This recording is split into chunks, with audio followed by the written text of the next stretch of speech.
আরে বাহ, আমাদের গাছে কত সুন্দর আতা ধরেছে। এই আতাটা আমি পেরে নেব।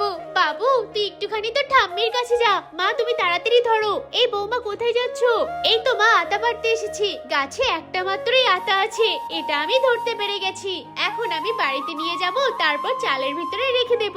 এটা পাকলে তারপর খাবো। মা কি করছো? এই তো মা, চালের ভিতরে আতাটা রেখে দিলাম, পাকলে খেয়ে ফেলবো। ও, তাহলে বাবুকে ধরো। না না, আমার তো অনেক ভাবনা চিন্তা হচ্ছে।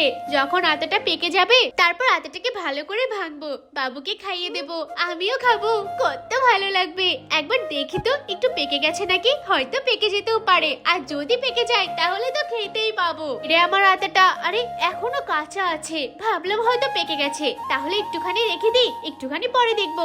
আবারও দেখি আতাটাকে পেকেছে নাকি। বৌমা একই শুরু করলো, কাঁচা আতা এত তাড়াতাড়ি পাকে নাকি। আর একবার দেখি পেকেছে কিনা। হাই হাই, এ আমি কি দেখছি, এখান থেকে চলে